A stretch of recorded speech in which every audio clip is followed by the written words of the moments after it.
mga idol, pasok tayo ngayon. Tirik ang araw pero malamig kasi January pa naman. Malamig ang hangin. Lakas ang hangin dito kasi mataas na lugar na ito, yung bundok na.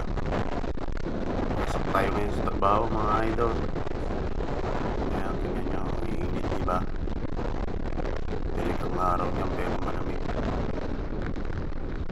So yan mga idol. Mga idol, may makikita natin yung ginagawang road widening sa may south side. Yung last video ko, nag-video ako doon, hindi pa ginagawa yun. So ngayon, inuumpisa na lang palawakin yung daanan doon.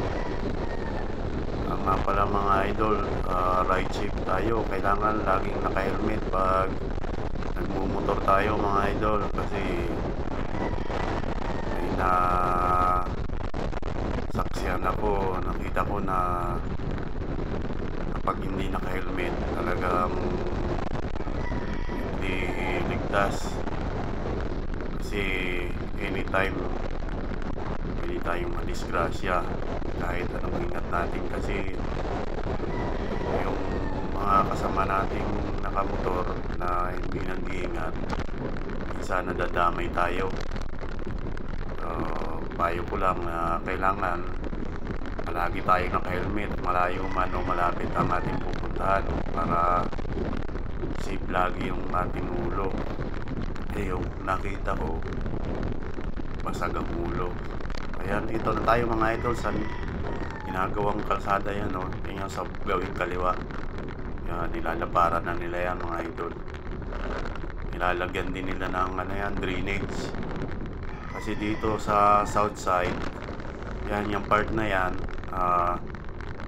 kahit hindi umulan, baha. O mas lalo na kaya kapag umuulan, malalim ang tubig dito.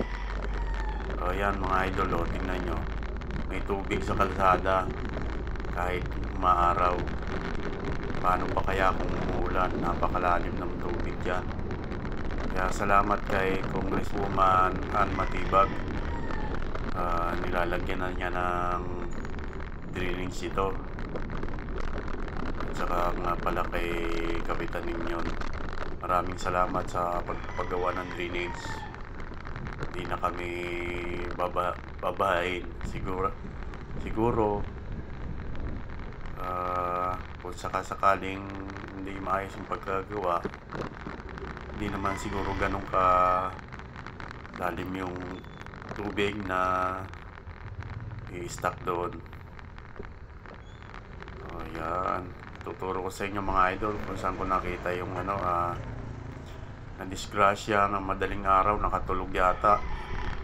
Yung helmet niya kalagay sa braso, pero siguro kung nakasuot yun sa ulo, hindi yun mamamatay. Siguro magkakaroon lang siya ng bali katawan. Walang helmet, yung ulo niya tumama siguro doon sa pader, basag yung ulo. Lakas ng pagkakabangga niya. Ayan, dyan sa banda na yan mga idol, yung pababa, yung gawing kanan yan, yung pader dyan, may tama dyan yan.